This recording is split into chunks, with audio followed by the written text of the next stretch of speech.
Students, मैं आज आपको स्ट्रक्चर डिटर्मिनेशन ऑफ मोनोसेक्राइड्स या ग्लूकोज बताऊंगी। ये आपके बीएससी पार्ट 3 में जो कार्बोहाइड्रेट्स है उस यूनिट में आता है। अब इसको अपन कैसे डिटर्मिन करते हैं? कोई भी स्ट्रक्चर अपन को डिटर्मिन करना है तो सबसे पहले क्या करा जाता है, उसका मॉलिक्यूलर वेट डिटर्मिनेशन करते हैं। तो अगर अपन ग्लूकोज का स्ट्रक्चर देख रहे हैं, उसका मॉलिक्यूलर वेट देख रहे हैं, उसके अनुसार उसको स्ट्रक्चर असाइन किया गया है C6H12O6। ये आपको किस लिए ज़रूरी है? आपसे एग्जाम में इस तरह का प्रश्न पूछा जाता है कि discuss open chain structure of glucose. तो ओपन चेन स्ट्रक्चर के लिए आपको ये पूरा जो मैं बता रही हूँ वो लिखना पड़ेगा।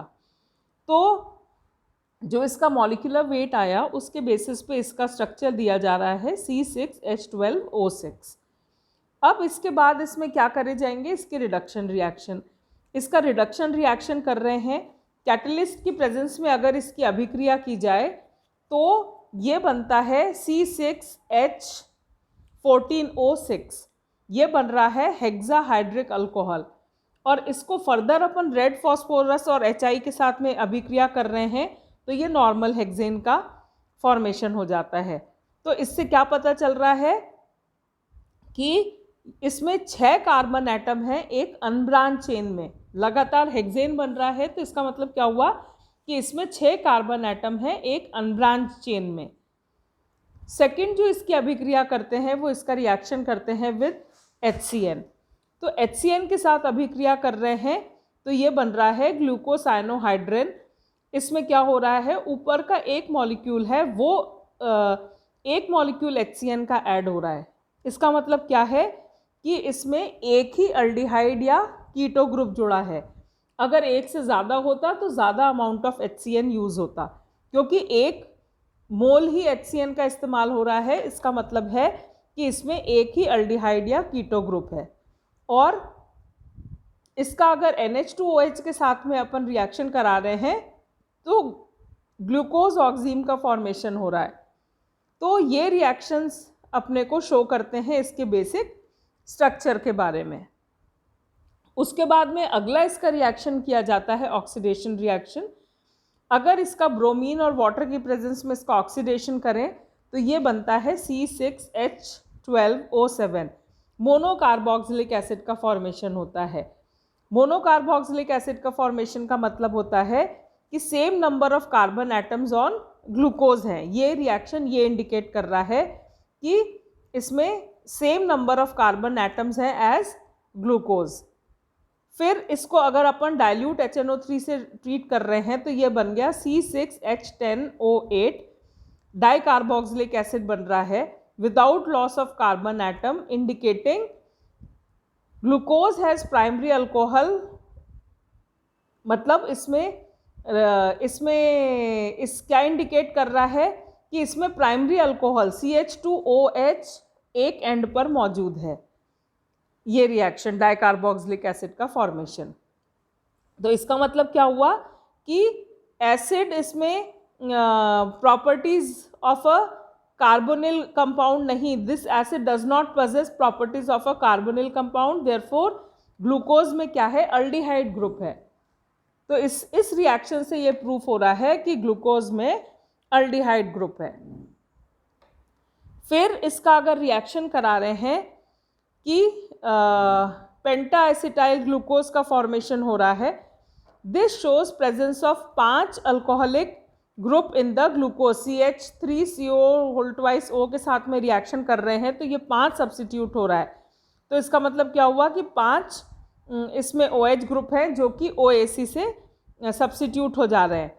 तो इसका मतलब है कि इसमें 5 OH ग्रुप हैं और वो जो OH ग्रुप है वो डिफरेंट पोजीशन पे प्रेजेंट हैं। अगर वो एक ही पोजीशन पर होते तो उसका मतलब क्या होता कि एक पोजीशन पर होते तो वहाँ उसको अगर अपन हीट करते हैं तो मॉलिक्यूल अनस्टेबल हो जाता है अगर एक पे OH ग्रुप प्रेजेंट होंगे। तो ये क्या इंडिकेट कर रहा है कि इसमें 5 OH ग्रुप हैं, क्योंकि 5 OAC पेंटा एसिटाइल ग्लूकोज फॉर्मेशन हो रहा है। इसका मतलब 5 OH ग्रुप में 5 OAC ग्रुप सब्स्टिट्यूट हो जा रहे हैं।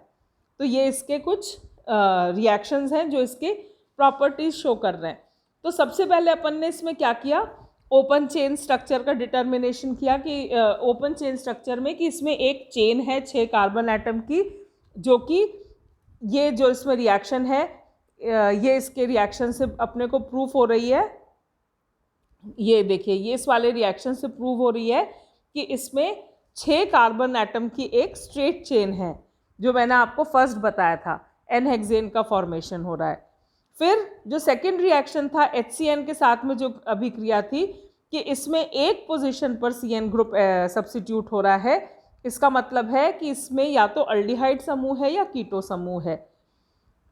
ठीक है, तीसरा जो मैंने आपको रिएक्शन बताया था वो OAC के साथ में, अगर एसीटेट एनहाइड्राइड के साथ में रिएक्शन था तो इसमें क्या हो रहा है, ये 4 ये सब्स्टिट्यूट हो जा रहे हैं 5। इसका मतलब क्या हुआ कि इसमें 5 OH समूह हैं जो कि अलग अलग कार्बन पे प्रेजेंट हैं।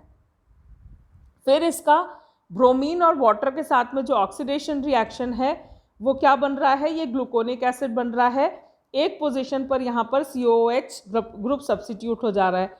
अब इसका डाइल्यूट HNO3 के साथ में अभिक्रिया करा रहे हैं तो ये सैक्रिक एसिड बन गया, इसमें दोनों ग्रुप COH में कन्वर्ट हो गए। तो ये क्या शो कर रहा है कि इसमें एक एल्डिहाइड ग्रुप प्रेजेंट था। और यहाँ पर क्या है, यहाँ पर ये डाइस्टीरियोमर्स इसमें बन रहे हैं। ये जो है ये ऑप्टिकली एक्टिव पॉइंट हो जाता है क्योंकि इसमें अलग अलग भिन्न भिन्न इस कार्बन पर OH group, CN group, H group जुड़ा हुआ है, तो ये ऑप्टिकली एक्टिव हो गया। तो इससे अपने को बेसिक जो इसका स्ट्रक्चर है ये प्रूव हो जा रहा है कि ये इसका बेसिक स्ट्रक्चर था। अब जो नेक्स्ट चीज़ आती है वो इसका रिएक्शन है, इसका स्ट्रक्चर कंफर्म करने के लिए reaction with phenyl hydrazine. Phenyl hydrazine के साथ में जब अपन अभिक्रिया कर रहे हैं तो क्या हो रहा है कि C6H5NH NH2 के साथ में इसमें रिएक्शन कर रहे हैं तो ये बन गया CH double bond NH N C6H5। इसको फर्दर अभिक्रिया करेंगे तो ये मतलब ये बन गया इसमें CH double bond NH C6H5 C double bond NH N NHH C6H5, ये बन जाएगा ग्लूकोसाजोन। ये क्या शो कर रहा है कि फिनाइल हाइड्राजीन है, ये एक ऑक्सीडेंट के जैसे एक्ट करता है और ये CHOH ग्रुप को ऑक्सीडाइज करता है इन C double bond O group. पर ये करेक्ट नहीं है। जो फिनाइल हाइड्राजीन है इसको देख के ऐसा लगता है, पर फिनाइल हाइड्राजीन है वो रिड्यूसिंग एजेंट होता है। तो वीजेंट था, इसने सजेस्ट किया, इसने एक दूसरा मैकेनिज्म शो किया जिसको शिमाइकिन ने सपोर्ट किया और उसने जो बताया वो ये बताया कि इस तरह से फिनाइल हाइड्राजीन के साथ में यहाँ पे CH double bond O group है, CHOH ग्रुप है, तो इस तरह से सब्स्टिट्यूशन होके एक साइक्लिक कंपाउंड का फॉर्मेशन होता है और वो फर्दर ब्रेक करके ओसाजोन का फॉर्मेशन कर देता है। तो ये जो फिनाइल हाइड्राजीन के साथ में रिएक्शन है ये क्या शो करता है, इसका पोजीशन शो करता है कि इसमें क्या पोजीशन है, जो ये ग्रुप है ये कौन से पोजीशन पर उपस्थित है।